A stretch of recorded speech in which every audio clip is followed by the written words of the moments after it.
আসসালামু আলাইকুম ওরহমতুল্লাহি ওবরকাতুহু নাহমাদুহু ওয়া নুসাল্লি আলা রাসূলিল কারীম আম্মা বাদ। ডিয়ার ফ্রেন্ডস, আশা করি প্রত্যেকেই ভালো আছেন। আলহামদুলিল্লাহ, আমিও ভালো আছি। বন্ধুরা, স্বাস্থ্য বিষয়ক ইউটিউব চ্যানেল হাকিম ইরশাদুল বারীতে আপনাদেরকে স্বাগতম। সাথে আছি আমি হাকিম ইরশাদুল বারী। বন্ধুরা, এমন কিছু ভেষজ রয়েছে যে ভেষজগুলো ধ্বজভঙ্গ রোগে অত্যন্ত গুরুত্বপূর্ণ মহা ঔষধ হিসেবে পরিচিত।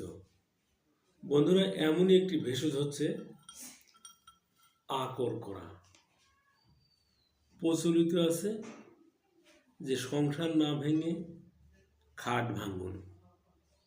বন্ধুরা, শুনতে হাস্যকর বা একটু খারাপ লাগলেও এটাই বাস্তবতা যে আকরকরা প্রাইভেট সমস্যায় মহা ঔষধ হিসেবে কাজ করে।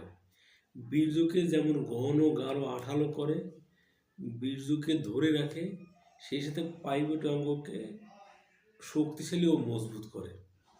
তাই আসুন, এদিক সেদিক বা বিভিন্ন রকম ভেষজ অন টাইম ঔষধ সেবন না করে সরাসরি আপনারা আকরকরা সেবন করুন। বন্ধুরা, কিভাবে সেবন করবেন?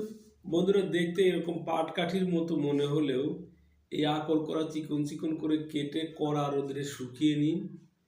এরপরে ব্লেন্ডার মেশিনে ব্লেন্ড করে চেলে নিন। যে মিহি পাউডার হবে, এই পাউডারকে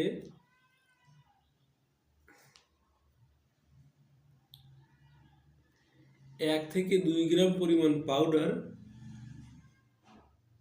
1 কাপ গরম দুধের সাথে গুলিয়ে সকালে খাবার পরে সেবন করুন, রাত্রিতে খাবার পরে সেবন করুন। এইভাবে নিয়মিত সেবনের ফলে আপনার প্রাইভেট সমস্যার সমাধান হয়ে যাবে। বন্ধুরা, এই ছিল আমাদের আজকের আলোচ্য বিষয়। ভিডিওটি ভালো লাগলে অবশ্যই লাইক দিবেন, কমেন্ট করবেন, সাবস্ক্রাইব করে সাথেই থাকবেন। ধন্যবাদ।